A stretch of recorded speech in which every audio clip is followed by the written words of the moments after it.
This is Indian Country Today. Thank you for joining us. I'm Mark Trahant. Here are the headlines from Indian Country Today. Heather Dawn Thompson will become the director of the Office of Tribal Relations at the U.S. Department of Agriculture. She is Lakota and a lawyer. She was named on Monday, and in a move that underscores the agency's goal of improving nation-to-nation relations, she will report directly to the Secretary. Stuart Huntington has more. Heather Dawn Thompson is a Harvard Law School graduate and an expert in rural tribal economic development. She's excited for the challenges ahead. I'm honored and I'm humbled, and I can't imagine a more important time to go into federal service than right now. Due to the economic issues and COVID, the needs in Indian country are enormous. Tom Vilsack, Ag Secretary in the Obama administration, has been nominated again by President Joe Biden. He ordered that the Director of Tribal Relations report directly to him. This administration has been really clear about its top four priorities, which are economic recovery, addressing COVID, racial equity, and climate change. And frankly, you're not going to find any place in the nation where those four converge any more than they do in Indian country. Thompson, a Cheyenne River citizen, will oversee a $1 million annual budget and says as the pandemic strikes hard in Indian country, the time is now for the nation to help its indigenous communities. The people that we are losing are our culture bearers, our fluent speakers. They are our encyclopedias, our Googles. They are completely irreplaceable. And she says it's also time for indigenous communities to help the nation. It's so important right now in this time of great upheaval in our nation that indigenous values as a whole be better incorporated throughout the federal government. Stuart Huntington, Indian Country Today. Thompson's move into the Biden administration comes from her current post with the American Indian Law Practice Group at the Washington, D.C.-based law firm Greenberg Torrig. In another appointment, Walea Johns will head the U.S. Office of Indian Energy Programs and Policy. That office provides services to the nation's 574 tribes and works to strengthen tribal energy infrastructure. In a tweet, she said of her nomination, "I feel honored for my nomination to serve in the Biden-Harris administration as Director of Indian Energy at DOE. As the original caretakers of this land, I believe tribes can lead the way to solving our climate crisis and building a regenerative and clean energy future." She is Dene and co-founded the Native Renewables, which brings solar energies to Native American homes while training Navajo solar installers. Johns takes over a program that the Trump administration nearly brought to its knees by cutting its budget by 2/3. North Carolina Governor Roy Cooper is negotiating a compact with the Catawba Indian Nation to operate gaming at a proposed casino in Kings Mountain. Richard Sneed, principal chief of the Eastern Band Cherokee, released a statement in regards to the new gaming compact.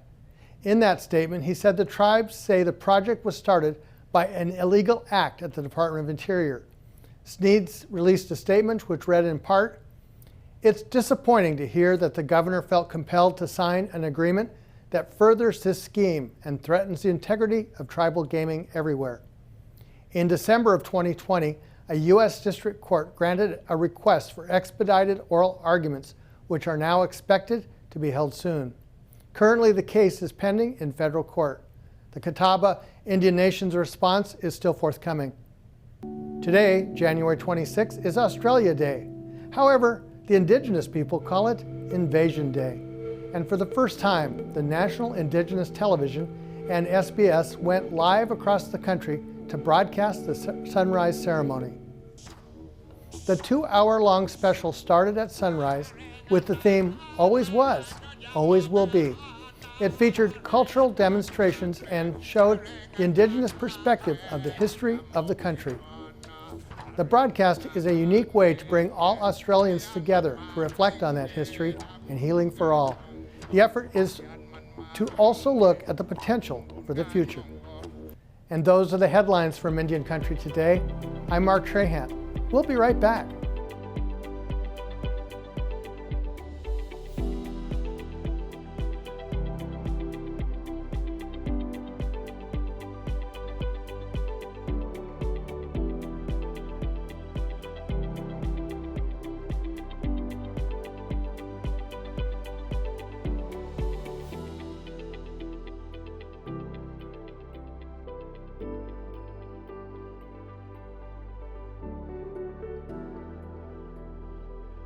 2021 is a special year for the Cherokees because it's the 200th anniversary of the printing of Sequoyah's syllabary. Unlike the alphabet, a syllabary is a formal structure for the Cherokee language. It uses both English alphabet and Cherokee symbols to construct words. In 1821, after 12 years of working on the written form of the Cherokee language, Sequoyah and his daughter Ahyoka began showing his new writing system to the Cherokee people. In less than a decade, the Cherokee Nation had a higher literacy rate than their white neighbors in Georgia. Boney, who is the Cherokee Nation Language Program Manager, joins us today. Welcome, Roy. It's you. I'm glad to be here. What are some of the changes you've seen in the last year with the Cherokee syllabary? Well, it's always increasing in usage. Like most native languages, Cherokee is endangered. So we're fortunate that we do have a writing system to help us, revitalize it. And so even within the last few years, more and more people are starting to learn it now. And it's become a very great point of pride for a lot of people to, be able to write in Cherokee. Maybe take us around real quick, what it would be like if we were driving around. How often would we see signs in Cherokee? Well, in day-to-day, you wouldn't see it very much unless you're like in Tahlequah, where some of the street signs are in Cherokee and some of the businesses have Cherokee writing on the windows, or unless you went to North Carolina. In Cherokee, North Carolina, there's quite a lot of Cherokee there, but outside of that, you don't see it too much out in public in day-to-day. You see it more on your cell phones. People are texting in it and they're using social media in it and that kind of thing. I've seen people text back and forth in indigenous languages and I always get a kick out of it. And that's probably one of the biggest changes, is how technology is now an ally instead of something that thwarts indigenous languages. Yeah, definitely. And for Cherokees, we like to look at this with the long view that when, in the 1820s, when Cherokees got their printing press, we adapted the syllabary to that. And ever since, every time there's been a major form of writing technology like typewriters, word processing, fonts, or whatever it is throughout the years, we adapt to it. So we just keep using that new technology and moving along with our language. Well, it's funny because it's interesting that Cherokee Phoenix was the very first tribal newspaper, and it was printed in both languages, and very proud of the fact that it was published in Cherokee.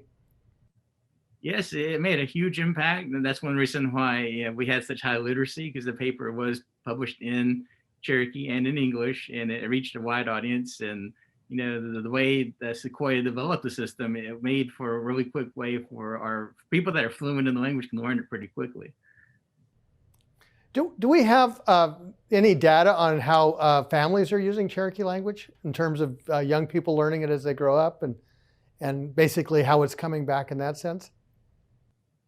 Well, now, like at Cherokee Nation, we've had a Cherokee immersion school since about 2001 or 2, I believe. And we've had, entire classes now graduate from that. They're out of high school and the college now. And many of these students, they're pursuing careers in the language. Not all of them are, but some of them are doing that, and they retain their language and fluency. And some are staying connected to their families. And beyond the immersion school graduates, we also have a master language apprentice program for adult learners. And so they are paired with master Cherokee speakers, and they are, they're using the language quite a lot. And so what's happening is you have a lot of sick language learners of Cherokee that are learning syllabary, and so they're using technology to text and create documents and books and whatever else, social media, videos. And so they send that back and forth. So in terms of the technology itself, it's being used quite heavily day to day.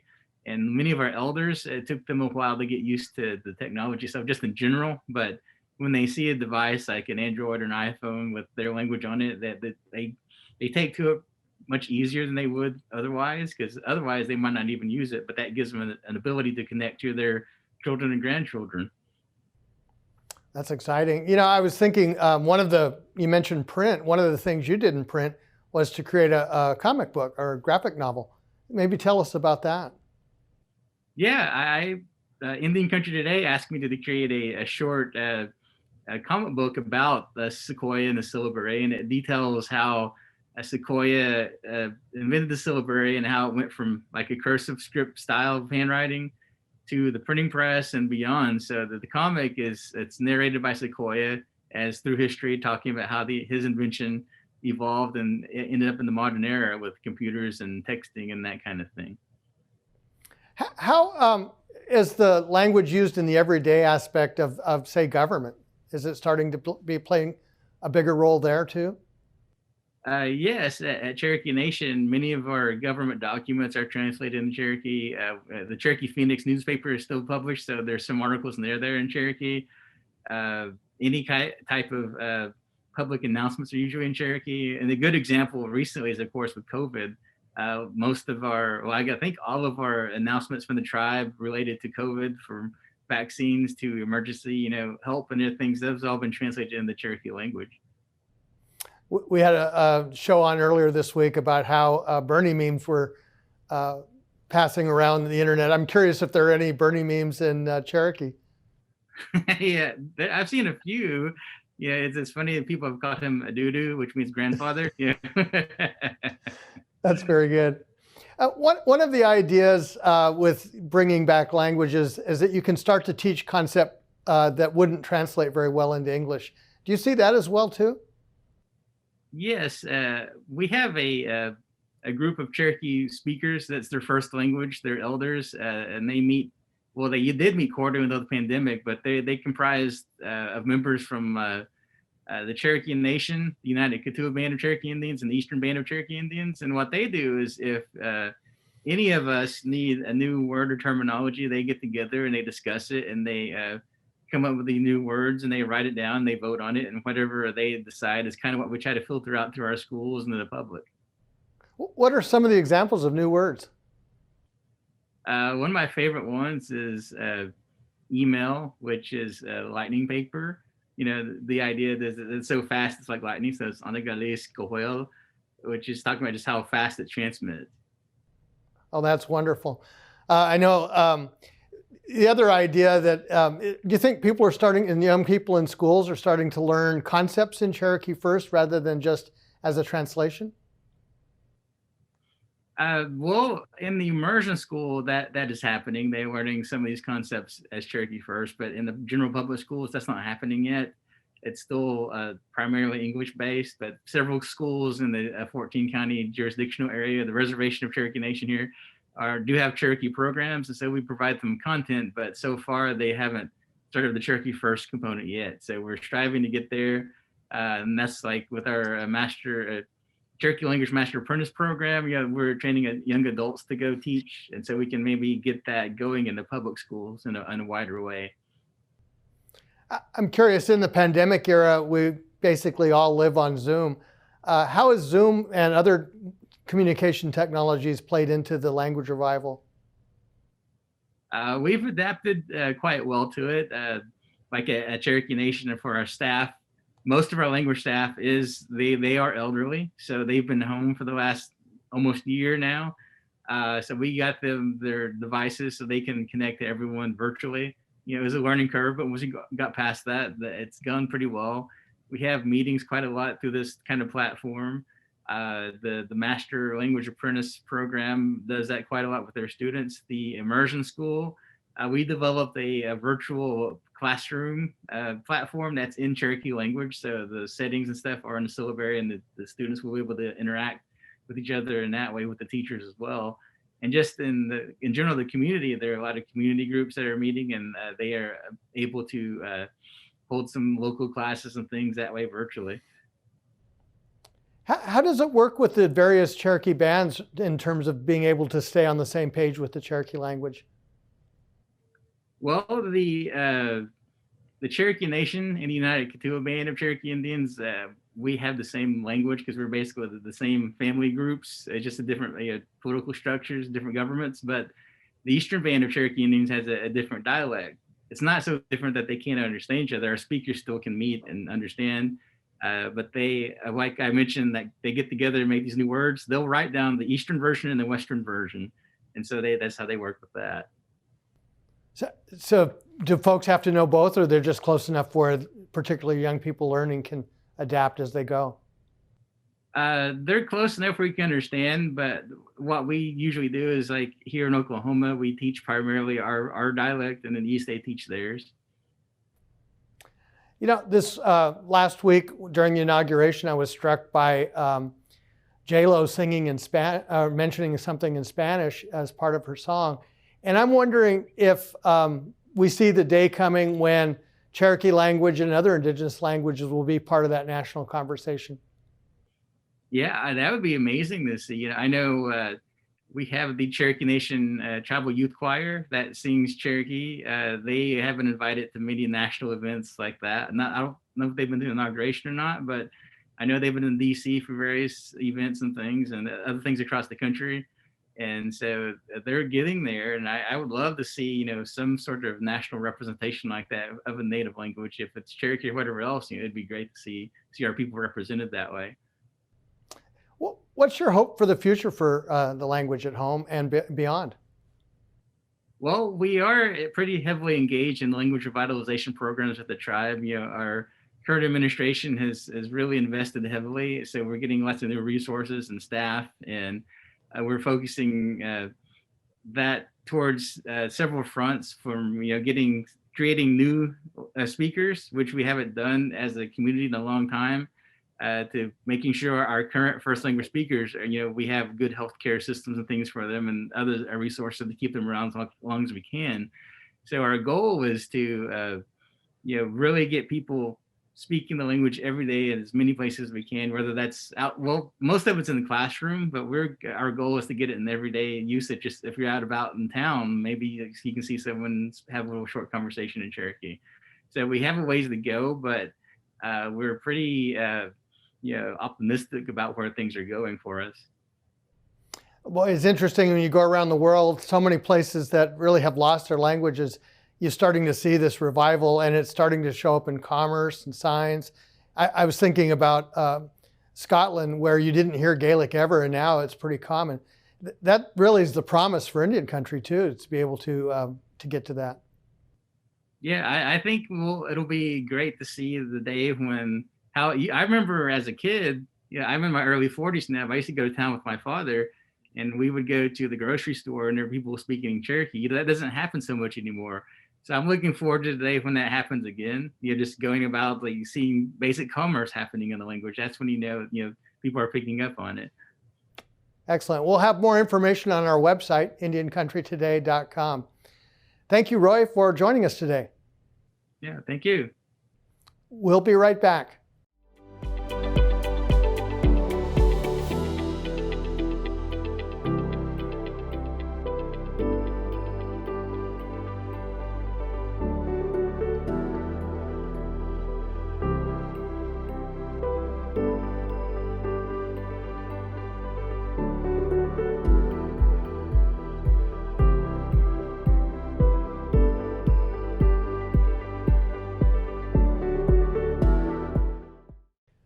Recently, the Confederated Salish and Kootenai tribes in Montana received some good news. Our national correspondent, Mary Annette Pember, wrote about it in her story, The Bison Have Returned. She joins us now to tell us more about what this means to the people. Welcome, Mary Annette. Hi, Mark. Thanks for having me. Maybe start by describing where in Montana this is all happening.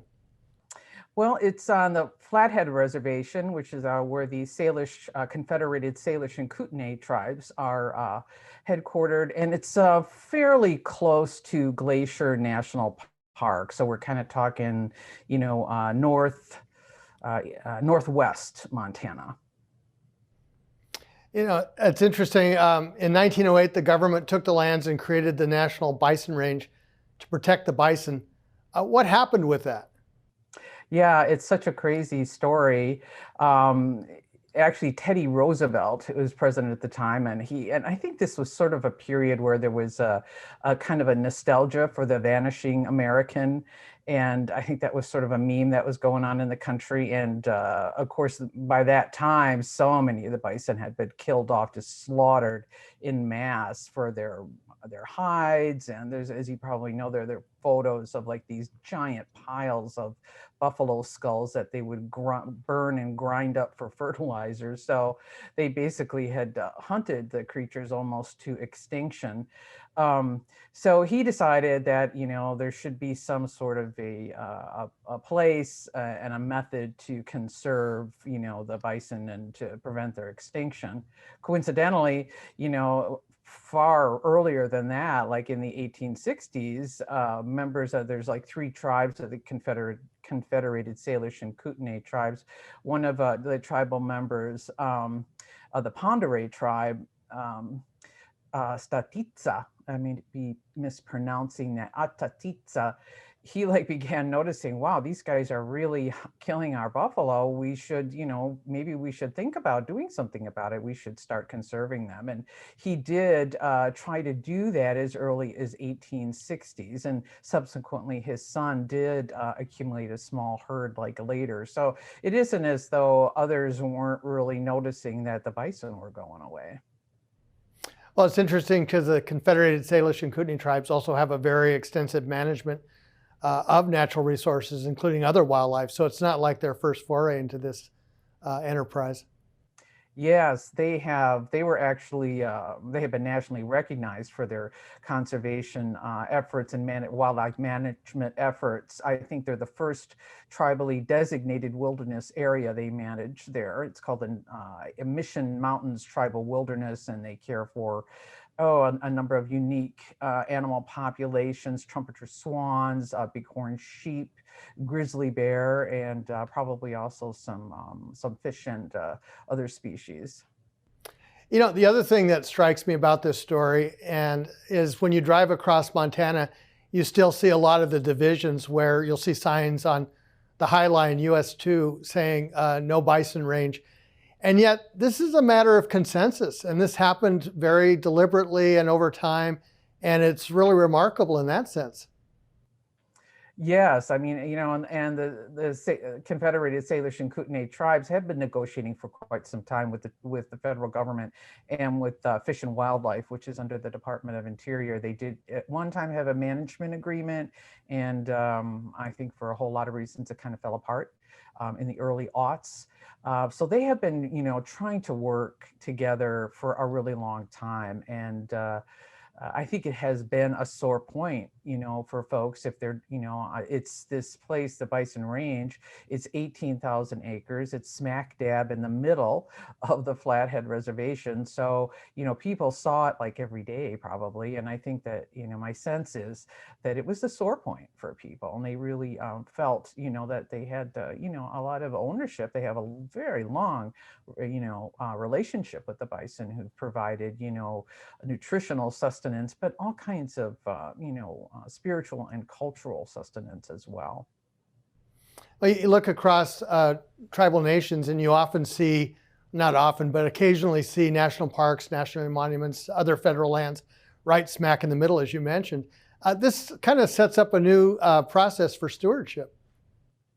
Yes, it does. And that was, I think, one of the big worries, particularly among people who were opposed, people in the area, feeling that, expressing there have been, I guess, the opposition has expressed concern that the tribes will not be competent enough to manage the wildlife.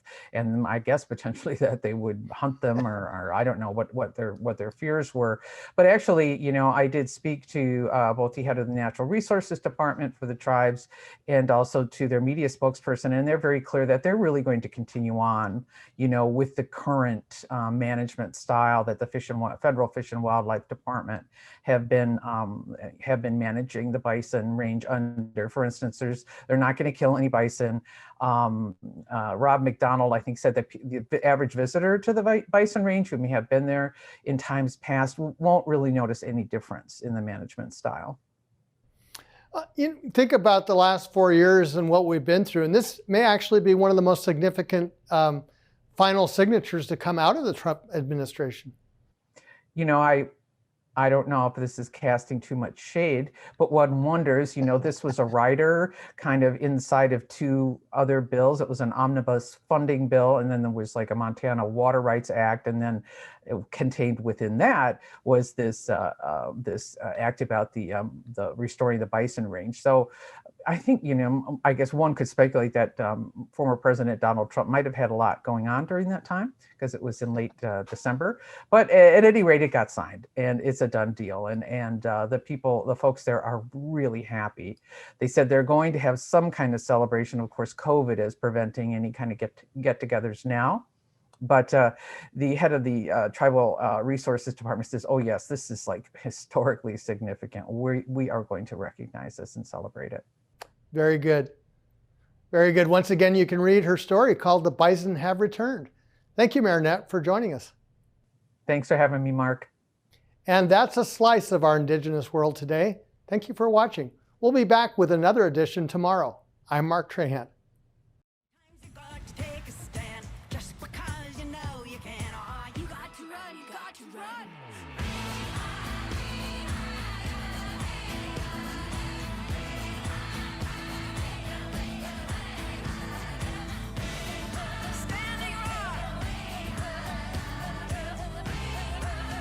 Indian Country Today is recorded at the Phoenix Indian School Visitor Center in Phoenix, Arizona.